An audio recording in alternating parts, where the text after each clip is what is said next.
The new evidence cannot be refuted. We are living in a simulated environment.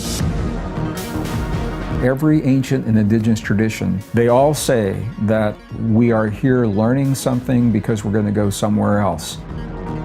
We are connected to a greater community outside of the simulation. Here's the question, why? Obviously, we're here for a reason. Maybe to raise this collective consciousness, maybe to evolve, to learn faster, to potentially get out of some crisis. We are trying to solve the problems of the world through a thinking based on false assumptions of obsolete science, such as Darwin's ideas that nature is based upon competition and conflict. We're seeing the rise of hate in ways that we've never seen. It's not natural. Nature's primary rule is cooperation. What would it be like to raise an entire generation of young people based upon what we now know to be true in science? We have everything that we need to transcend, not just survive. We have the ability to choose. And so the new question is, will you change it?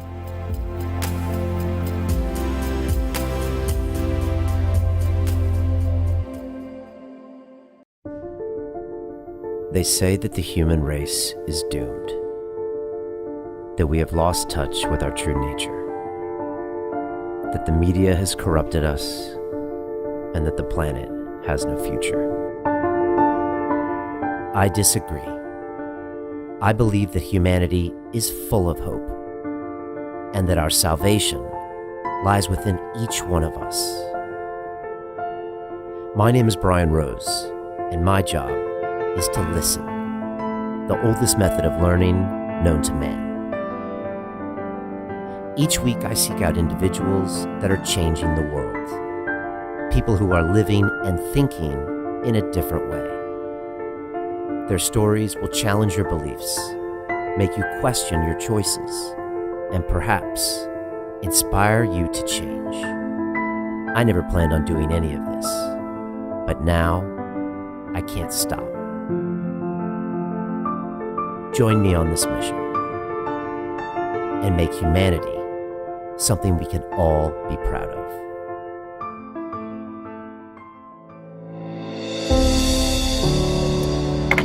You know, I always like spending time with Greg Braden. The guy's got such incredible energy, such incredible ideas, and he's got big ideas about where us humans came from.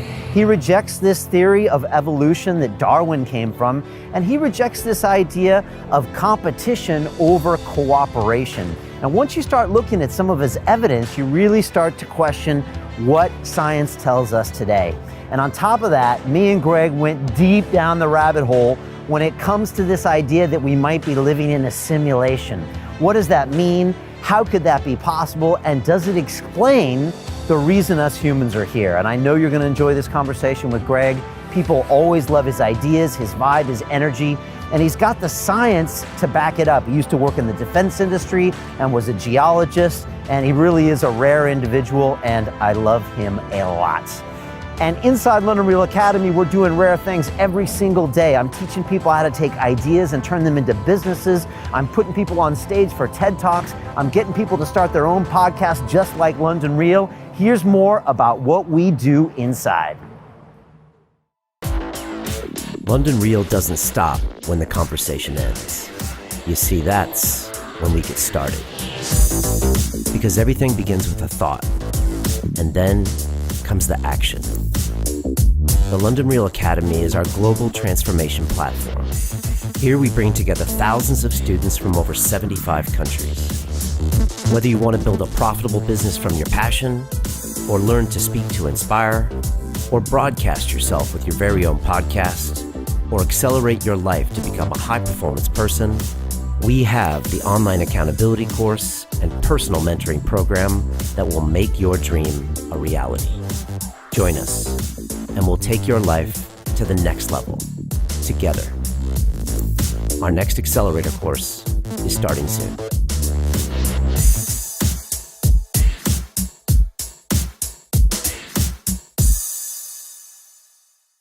This is London Real. I am Brian Rose. My guest today is Gregg Braden, the New York Times bestselling author, researcher, educator, and lecturer. You're known as a pioneer in bringing modern science, ancient wisdom, and human potential, who's been invited to speak in front of the United Nations, Fortune 500 companies, and the U.S. military. Your books include The God Code, The Divine Matrix, Fractal Time, Deep Truth, Human by Design, and your latest, The New Human Story.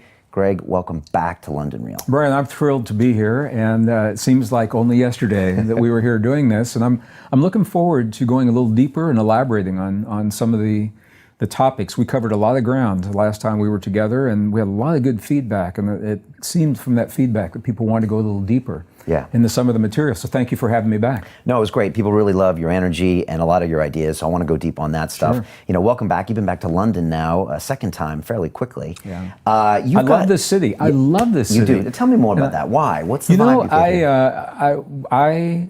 When I get my Excel spreadsheet that has my travel itinerary, and you know, we're all over the world, and every city is good, and the people are just amazing in every city. I've just come from Bucharest, Romania, and where people just turned out and they are so open to new ideas. But when I see London, I always get this same smile I have right now, this big smile on my face. You know, I don't know, it feels like home. Right. When I come here, to me, it's a warm city. People have always been so kind to me, not just in our audiences, but everyone that I interact with, from when I come into the airport, you know, to the hotels and the drivers, and there's just a vibe here in the city, and I love being here. And it has a great music scene. We were just talking about this. I'm a musician when I'm not doing what I'm doing now, and I love the music here as well. So you put it all together, and you've just got an awesome city. There you go. Next time we're going to get you to play some music. All right. So you've got an event and a new book coming out called The New Human Story, and you're talking about, you know, this weekend, I think, some interesting practices that you take people through. And I was wondering if you could talk about some of that energy and longevity and some of those things. Yeah, well, this is the point. The new book is called Human by Design, and we covered a little bit of that material in a previous interview, and so just to summarize some of that, it's essentially, the book is divided into two parts. The first part of the book, I wanted people to have the science, not necessarily the technical details. I didn't want to make it hard to read, but I wanted them to have the science that tells them beyond any reasonable doubt that the story that we've been told about our origin and our potential is no longer supported by the evidence. So for me, when the evidence no longer supports the story, it's time for a new story, and that is hence the new human story. So the first part of the book is the science that is showing us, the peer-reviewed science. So it's not just my theory or my hypothesis. It is the peer-reviewed science that's showing us that the physical evidence does not support the story that we are all being told. We're steeped in this story of Darwin's idea of evolution. And as a degreed geologist, Brian, I've seen evolution in the fossil record, and it is a fact for some forms of life, insects, animals, plants. Something so mysterious happened 200,000 years ago. We appeared, and evolution is not what led to our appearance. The theory breaks down. The physical evidence doesn't support it, but where I get really excited, because we've known for a long time the physical evidence didn't support it. Where I get really excited is the new DNA evidence that cannot be refuted. And it is causing scientists, it's a problem for scientists who are steeped in the evolutionary theory of long, slow, gradual changes over a long period of time, because that's not what happened. We appeared relatively suddenly 200,000 years ago with this advanced genetic structure and this amazing extended neural network, unlike any other form of life is known to have. And the discoveries are still coming. So there are discoveries that are so new. There's a discovery I can share with you right now that was not made available until after we filmed in October. Okay, what is it? So one of the things that we're seeing, when modern humans appeared 200,000 years ago, we showed up suddenly with this brain 50% larger than any other primate, but it didn't happen slowly and gradually. We had a neocortex that was a 6-layer neocortex. And this 6th layer is really interesting because this is where a lot of the innovation is coming from. But we had a brain 50% larger than any other form of primate, any other form of life. Previously, we had the same body proportions, we have the same nervous system that we have now. So there's obviously been an evolution in consciousness. I think we have to say that. But we are wired today the way we were when we appeared. And what scientists say, Brian, is that it appears that we are the result of some kind of an intervention, that the biology appears to be intentional, that the evolutionary process cannot account for the complexity of the changes and the fact that the changes happened, so many changes happened so quickly in such a brief period of time and all at the same time. So human chromosome number 2 we talked about before is responsible for this brain, 50% larger than any other primate brain. Chromosome 7 at the same time underwent mutations that allow complex speech and the way that no other form of life can have. And that's why we sing and chimpanzees don't sing. As a musician, I've always wondered, why aren't chimpanzees singing? Right. Because they share 98% of our DNA. And most of the scientific community chalks this sudden rapid growth in brain size up to what? Cooked food or changing in social habits, or what is the usual scientific community? Because there is this period that everyone agrees where there was this massive change in the human anatomy or in what we know. There is. And so where the scientific community is right now is they're in agreement that we appeared 200,000 years ago. That is accepted. As Homo sapiens. As we are today. And the Neanderthals were already there. They're a product of evolution? This is where it gets really interesting. Okay. Because now that we are able to do scientifically what used to be science fiction, we now can extract the DNA from the bone marrow of the beings that we believed were our ancestors, including Neanderthal. Just like in the movie Jurassic Park. That movie was science fiction when it was created, and it is now science fact. We can extract the DNA. Now in the movie, they reconstituted the DNA and brought those forms of life to life, and to the best of my knowledge, we have not done that. Right. Will we one day? I would imagine that we're trying. Okay, I say we, not you and me, but I would imagine, I think if it can be tested, it's probably being tested somewhere. But what we can do, and what is happening, is that scientists are able to pull that DNA from the bone marrow, from the ribs, for example, of a Neanderthal infant, a baby girl that was found in Northern Europe, 30,000 years old as her body was dated, 30,000 years before present. And when they compared her DNA to our modern DNA today, lo and behold, there is not enough similarity, there's not enough overlap.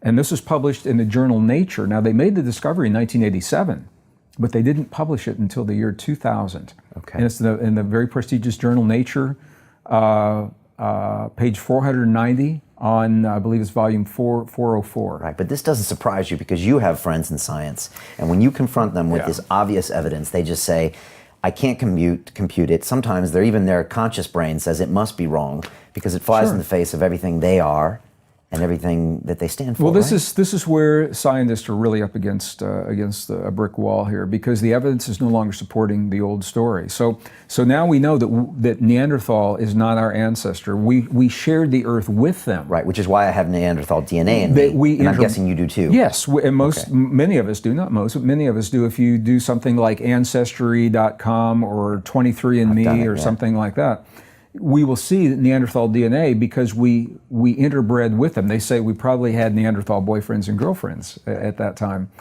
But if we shared the Earth with them, we could not have descended from them. So we know who we are not, and we are not descendants of Neanderthal or the other forms of life that we typically see on the evolutionary charts. What we have to say is that we actually probably don't even fit on that tree.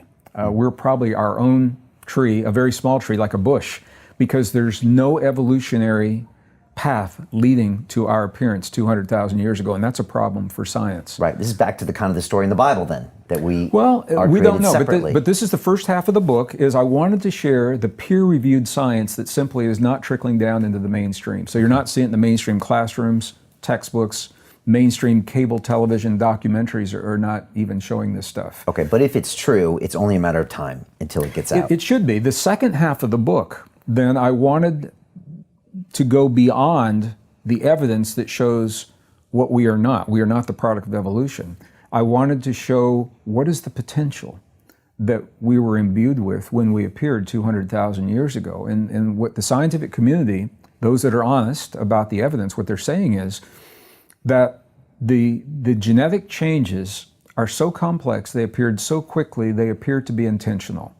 And if they are intentional, they imply a purpose. So my question is, what is the purpose of this expanded neural network that we have, and the ability to consciously self-regulate our biology in a way that no other form of life can do? What does that afford us? What kind of doors does that open for us? In practical terms, how can we embrace these, what I call internal technologies, in our everyday lives to make our lives healthier, happier, more productive, safer? And so that's what the second part of the book is all about. Okay. So, and they, to me, they go together very well. Now, there are a lot of scientists that say to me, only when we find out where we came from can we really know what our potential is. And I'm doing just the opposite. My sense is, if we follow the evidence, if we follow that DNA, we work backwards, we reverse engineer. What did it take for that DNA to become the DNA that it is? What had to happen, and we'll talk about this in a little bit more detail, what had to happen for the fusions to occur and portions of the DNA being removed and portions added? What had to happen to make those things occur? And I think as we work backwards, it's going to lead us to the answer of who we are and where we come from. Okay, but you must have a hypothesis. And the last time I asked you, because there's only a few answers, right? We came from somewhere else. There was some, super intelligent being that just decided to gene splice us and put us back. There are three potentials that scientists are looking at right now. We didn't talk about these last time. One is that everything is completely natural evolution as we've been led to believe, even though the evidence doesn't support that. So there's a battle playing out right now, Brian, to hang on to what is called the standard model. That is the standard model in physics. It says the Big Bang was this primal release of energy. We don't know what happened, and it was a completely natural process. And within the Big Bang, the evolutionary Big Bang is when we appeared completely through natural processes. That's one theory. The evidence doesn't support that. Another theory that we haven't even talked about is that we are living in a digital or a simulated environment. In other words, it's a virtual reality that we're living in, and we can talk more about this. Elon Musk talks a little bit about this. Well, Elon Musk is talking a lot about it, and in 2001, the first scientific algorithm was designed to attempt to determine whether we are or we are not living in a virtual or a simulated reality. And what they did was they created the variables that take into account everything that we see happening in the world today, from physical parameters and physics parameters to social parameters and climate and everything that's happening. And they plugged it into this algorithm, and the algorithm said that the odds are much greater that we are living in a simulated reality than that we are not. Because it couldn't actually identify real randomness? Is that what it looks for? Because, if you build something inside the simulation to see if it's simulation, you would think it's flawed by design as a scientist. That would be my first guess. It could be, and these are some of the philosophical questions that come into this. I tried to explain this to my 14-year-old stepdaughter the other day, and I said, we could be living in a simulation, and she plays Sims, and she plays those games, and I just heard Elon Musk talk on Joe Rogan, and I explained it to her, as in, do you not agree that 10 years and now 50 years from now, that the technology, as it's growing, is going to be able to create a simulation that's probably as real as this? And most people might go down that and say, yeah, in 100 years we would be there. And then he kind of backs out that argument by then saying, is it not possible we're in a simulation? Now that's one way of looking at it. Well, it's one way. So this is a second theory that is here, and I just want to bring it back home. The third theory is that there has been some kind of a natural creation. So a natural Big Bang, evolution did begin, but there has been some kind of an intervention, a conscious intervention at some point in the past, where DNA was manipulated in a way to create, to give us capabilities and other forms of life. Capabilities never had. So these are the three things that scientists are looking at. That's still kind of non-committal on that third one. Like, where could that have come from? Well, or some combination of those three. Maybe there is an a virtual reality, and in that virtual reality, this intervention has happened. So this is where scientists are today. So they're looking at these three potentials, all natural, all artificial, or natural with an intervention. So coming back to the three very different possibilities. They are very different possibilities. The simulation theory, it's interesting because I have entire presentations that I've done on this. I do. That's a 2-day program. And when we compare, if you look at the definition of a simulation and you look at the definition of life and our environment in our most ancient and cherished spiritual and religious traditions, the similarities are striking. They all say that this world is temporary, that we are here learning something because we're going to go somewhere else. That is what a simulation is all about. The definition of a simulation is that you have the opportunity to learn something new in a relatively safe environment that you will need when you get to the next environment. So whether you're an airline pilot learning how to land a Boeing 747 in crosswinds, you don't want the first time you do that to be with 300 people on the plane. Yeah. So you're in the simulator. Or if you're on the Martian surface or the lunar surface, these all happen in simulators. So the simulations, this is really interesting because simulations have a beginning and they have an end. They have rules that the person in the simulation must follow, and if you follow the rules, then the simulation gets much easier. And every simulation, you have a way to contact someone who is not in the simulation for advice and guidance. And when you look at the ancient traditions, they all say we have a start in the beginning, we have an end, this world isn't going to last, we're here temporarily. It's called the Maya in the Hindu traditions, that there are rules that we're learning while we're here, and that when we get into trouble, we can contact a presence outside of our known reality who has a perspective that we don't have. That's God through prayer. Well, it could be our higher self. It could be an angelic presence. It could be a relative who has passed.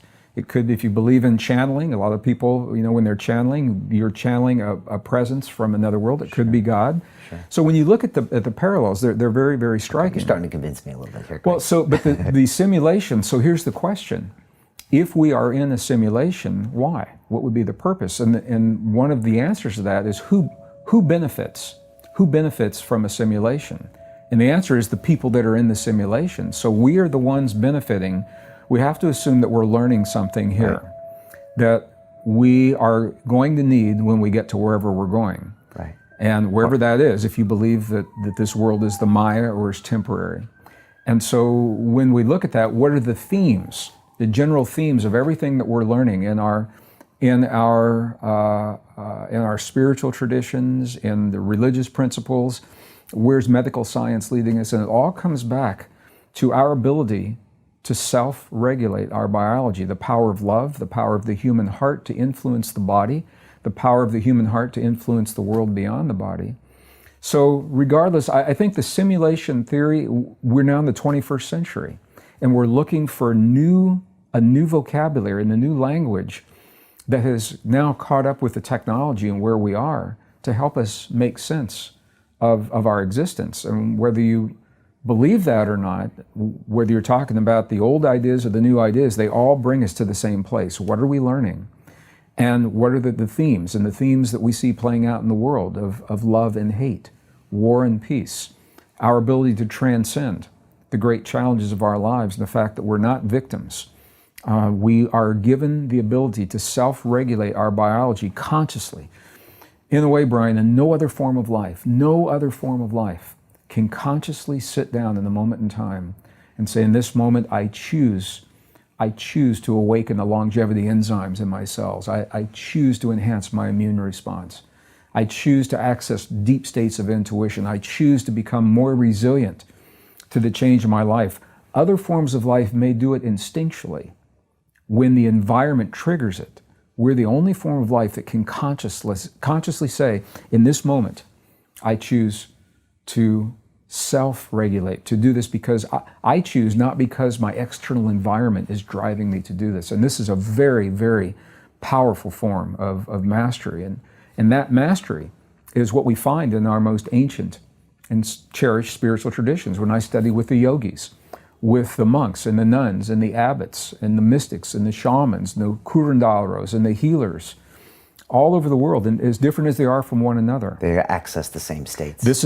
And we have been led to believe that these are extraordinary states of human experience. I believe, and my colleagues, Dr. Joe Dispenza is a very good friend of mine, and we've had this conversation over meals many times. Bruce Lipton, a dear friend, the three of us work and present together. You guys are the triad. We all believe, we each believe, and together we all believe that these are potentials that have simply been forgotten or maybe never realized in the broad general public. But that's our birthright. These are our potentials, and rather than being extraordinary states of consciousness, they are ordinary states that we've been conditioned out of through culture, through religion, through science, through power agendas over time throughout history. Because when we embrace these technologies, we are awesomely powerful beings in a way. Now, there is another philosophy, and this is where it all comes home. There is a philosophy now in the scientific community that consciousness informs itself through its creations. So if you think about that, what we see is movies for entertainment, art, sculpture, music, books, all of the things that we create, that we think we're doing to entertain ourselves.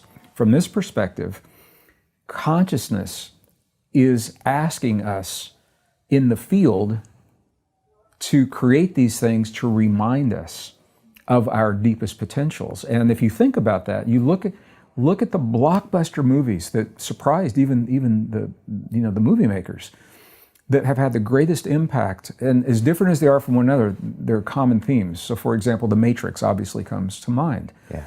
That was about a world that we cannot see, that influences us tremendously. Avatar came along after that, Inception. Right, so we think we're the creators of these things, but these things are actually reflecting back to us who we really are. They are mirroring back to us what we are asking of ourselves. We're asking ourselves to remember ourselves, to remember who we are and our potential. And one of the ways that we're doing it, rather than going to a monastery, leaving your family and your life behind and living on a mountain, for the rest of your life, which you can do and it can be fun.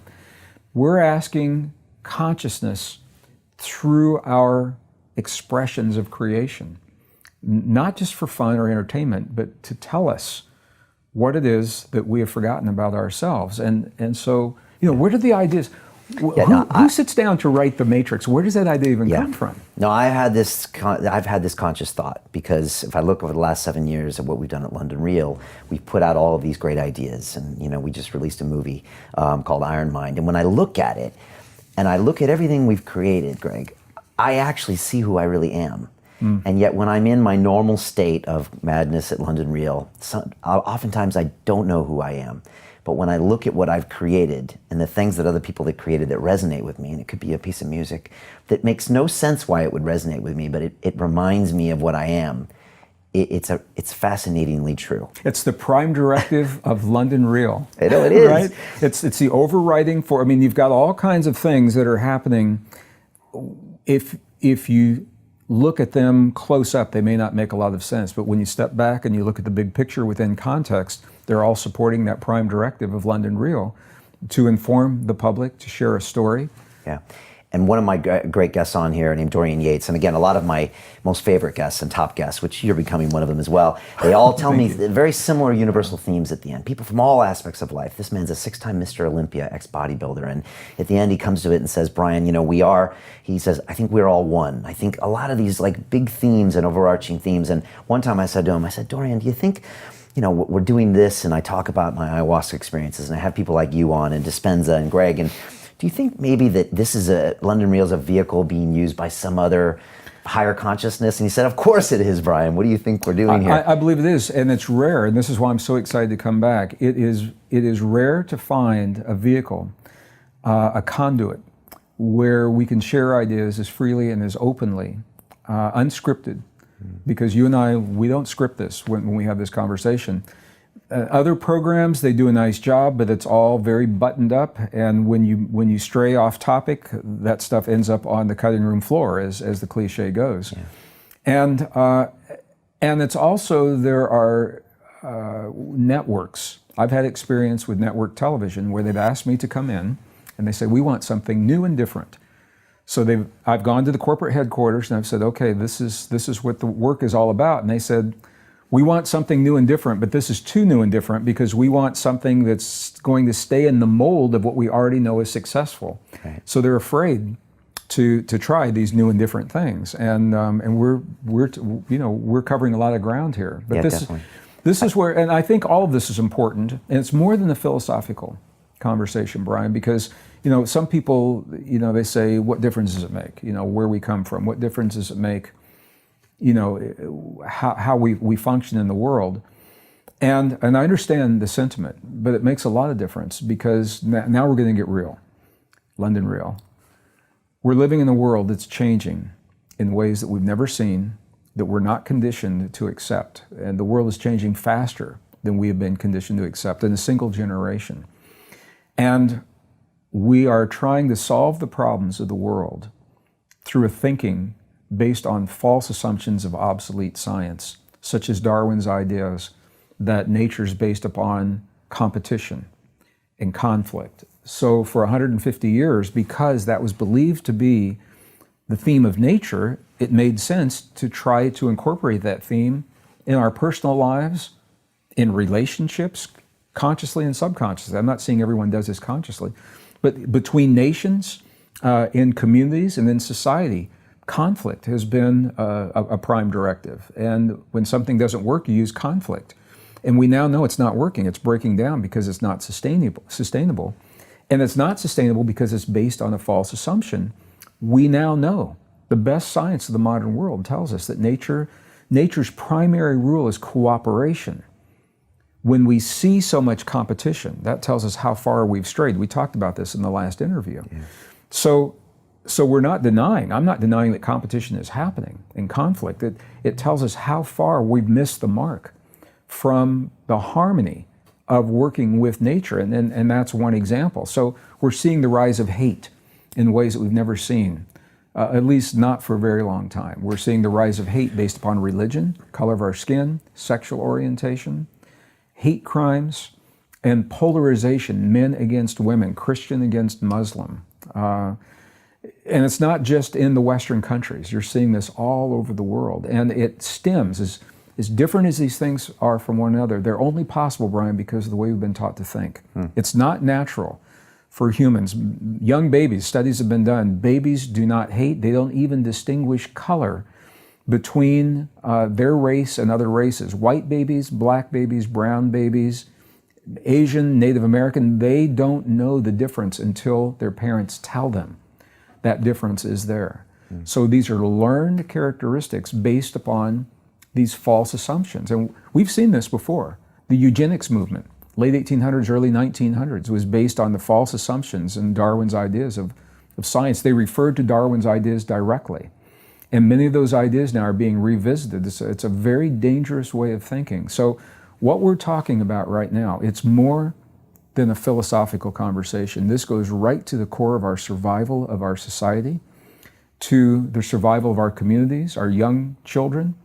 And I think about this often. What would it be like? What would it be like to raise an entire generation of young people based upon what we now know to be true in science, rather than these false assumptions, the idea that cooperation is a fundamental rule? How would those children learn to play and work together differently, that they are part of the world rather than separate from the world? They're part of their bodies, and their bodies are a conscious entity to be trusted and respected rather than something to be abused. What would that generation be like? And I don't think we're going to have to wait long, because I think the ideas that we're talking about, I was working in the defense industry at the end of the Cold War, when the Berlin Wall fell. And so many people thought, wow, that happened fast, happened overnight. It didn't happen overnight.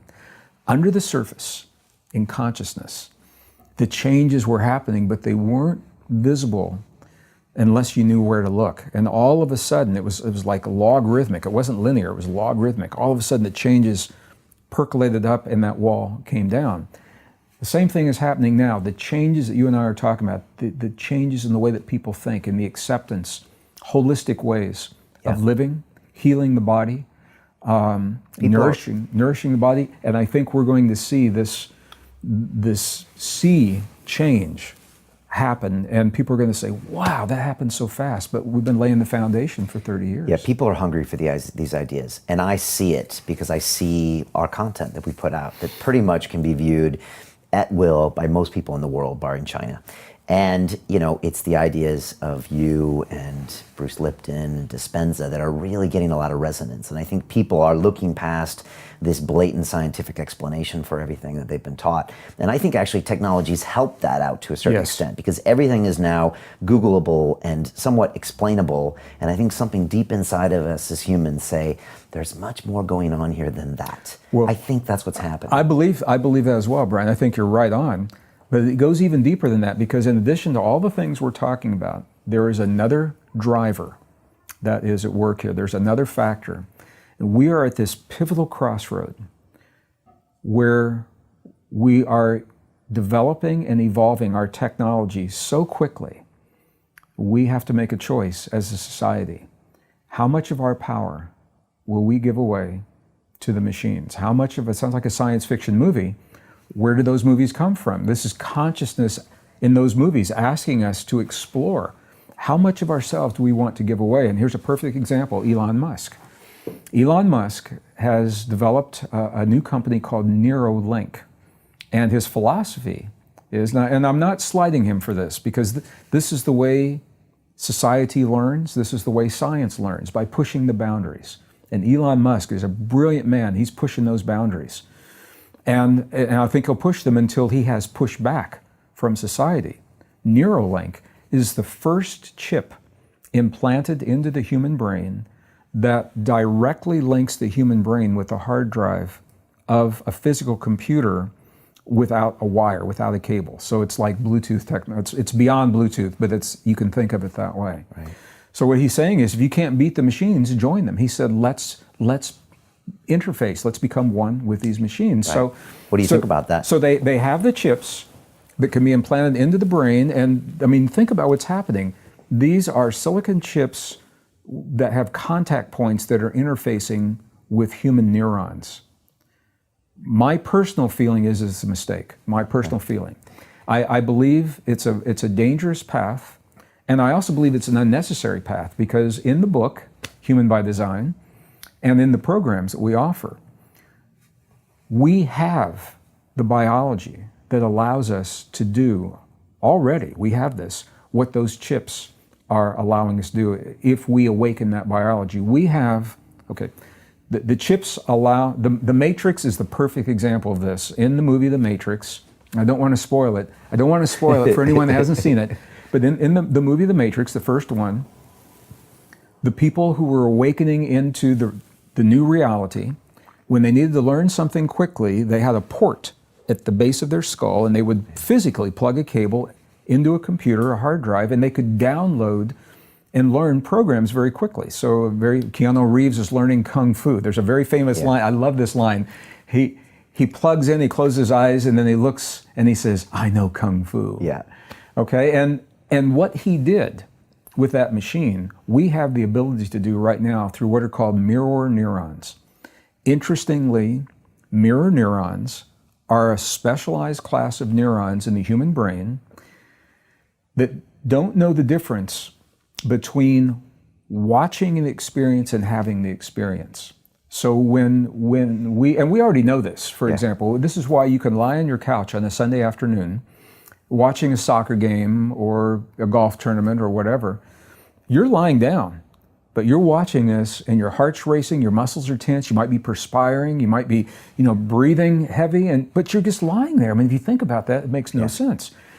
Your mirror neurons think you're the one on the field. Right, which is why we watch. It is. And these are very powerful neurons, and they're also powerful in addiction. This is why pornography, for example, is so powerful. It's so addicting, because when someone witnesses those images with the mirror neurons, it triggers the oxytocin and the same dopamine, the same very addictive chemistry, because the brain doesn't know the difference between watching and having the experience. So these are the bad things that we hear. The good things that we don't often hear is because the brain doesn't know the difference.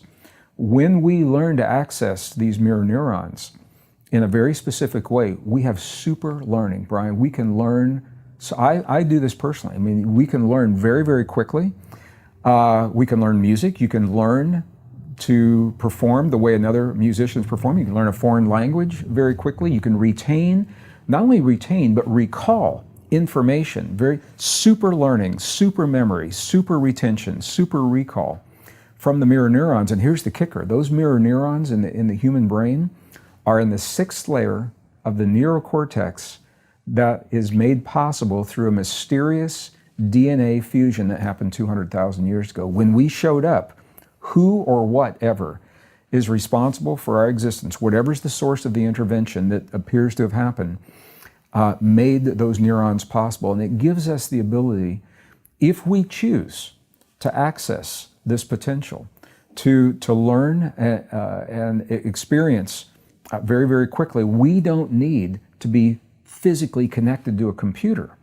But this is an example of where, if we don't know that, and we go down this road, I mean, it won't stop there. We end up giving our power away to a device. And you've heard the old axiom, if use it or lose it. And we run, I think, the risk of becoming a species where we begin to lose this tremendous, beautiful potential. And we are losing parts of that already because we're no longer kind of learning the same way and pushing our brains to learn languages. It's all there on Google Translate. Ask the young people today to solve a mathematic problem without the use of a phone or a calculator. Yeah. Now, I come from a generation, and this has all happened in one generation. When I was in school back in the 1950s, 60s, early 70s, engineers were putting the first man on the moon using a slide rule. Yeah. Now, some of our viewers don't even know what a slide rule is, but it is the precursor it has no electricity.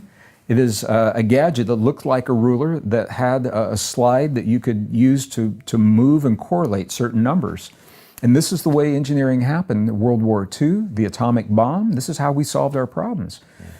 And young people now, if they don't have either a calculator, which is almost obsolete, the physical calculator, they're all on the phones now, or they don't have a phone, they cannot solve the problems. Yeah, well, we are now cyborgs, whether we want to admit it or not. Most people are anxious that they don't have the phone. They refer to it all the time. It's part of their consciousness. And so, as I've heard Elon talk about, he said the problem now, or maybe not the problem, maybe the good part, according to you, is bandwidth.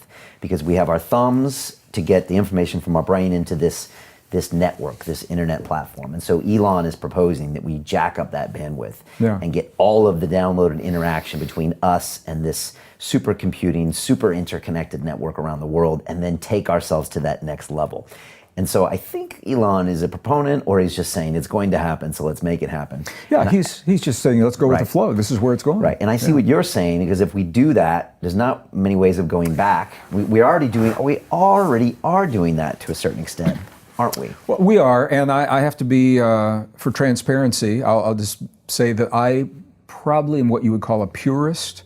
There's a part of me that so respects the intricacy of the human being, our existence. We are so mysterious. We are so complex.